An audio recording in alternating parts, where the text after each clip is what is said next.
everybody, welcome back. I'm here.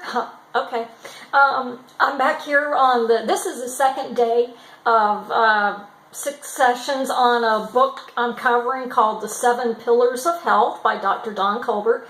And yesterday we talked about getting enough water and what it does for you, and today our topic is sleep. I could use some. And I just wanted to cover a couple of points just to let you know real quick. You know, a lot of people we know about what sleep does for you and what it doesn't, and we may have heard that you'll lose weight if you get more sleep, and there's an element of truth to it, because if you don't get enough sleep, it affects some of your growth hormones, the muscles, and the ability your body will store fat. Some of the hormones that cause you to store fat increase, so we don't want that. You know, and it certainly it just slows you down, and not having enough sleep, it's not fun. But how much do you really need? And Dr. Colbert here says 7 to 9 hours, and there are many things that can cause you to not sleep. Anything from just being in pain, back pain, or caffeine. Well, that's kind of obvious for a lot of people. Not every single person, but cigarettes, alcohol. Don't be drinking wine right before bed. Not a good idea. Certain medications that like there are some that are over-the-counter cold medicines that can keep you awake. Or they're behind the counter now, but anyway, thyroid medications, hormone replacement therapy, prednisone, a lot of people take those, so if you're on those, you may want to check it out, talk to your doctor. Eating a lot of carbs right before bed, cookies, those kinds of things, and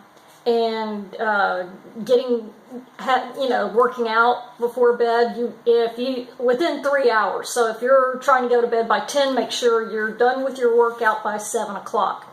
Another thing that can cause you to stay awake, hot showers or getting in a sauna, just anything that raises your body temperature, because that also causes stress hormones to be raised, so you're not going to sleep too well. We covered, I think we covered not eating 4 hours before bedtime. And I don't know about you, but I might start getting a little hungry after 4 hours. So if you have a snack, again, don't go with all carbs, but get something that's balanced: protein, fats, and carbs. So make sure it's something balanced. And you want to take care of some of the environmental things, like all the computer lights, cell phone lights, your alarm clock, cable, TVs, all those things we all have in our bedrooms, seems like. And speaking of TV, before bed, don't be watching too many action movies and horror movies that keep your head spinning for a few hours after you've watched it. And don't watch the news. Because that kind of can get you to work, get your mind spinning, and then you start worrying. But one of the big things that I think for a lot of people that don't have trouble getting to sleep is just stress. They start spinning and thinking and trying to solve all their problems, and maybe just try to reframe it instead of thinking of it as a negative, like, oh, this person doesn't like me, and it's like, well, maybe it's not you. So maybe it's just something going on with the other person, or your situation is going to get resolved. It'll take care of things. Just try to reframe it in a positive way. Easier said than done, I know. But it helps. You may want to try reading, sounds bad, reading the Bible to go to sleep. But yeah, Leviticus, that works. No, I'm kidding. Psalms, Book of Psalms, any of the books, good stories to them, after a while, your eyes are going to start dropping. This book also covers some of the things you can take, herbal remedies that you can take to help you get to sleep, and I sometimes take things like valerian. valerian capsules or a valerian tea.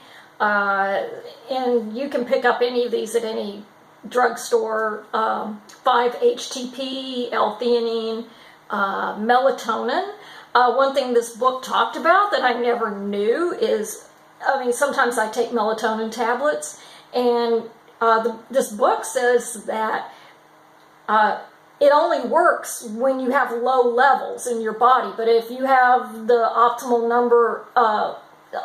amount of melatonin already in your body, it doesn't work. So, and I've made the mistake of like, I'm still wide awake. Why am I still awake? Well, I'll take another one. And, several years ago, I was taking like 4 of these little tablets every single night, and my doctor really jumped on me about that, so I quit, but I still take a little bit.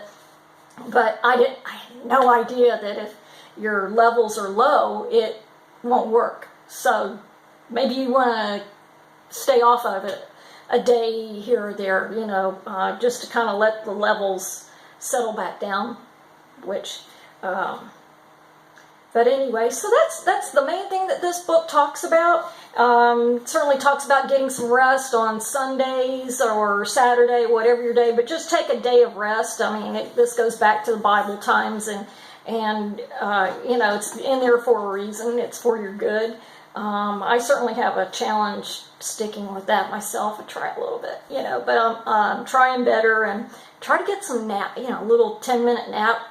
If you can get out to your car at lunchtime or find a place to, just sit and nod off for a couple of minutes, it'll just refreshen you back up. So anyway, I just wanted to share these tips with you that I learned today, and I hope you guys get a good night's sleep, and I'll be seeing you tomorrow. Have a good night. Bye.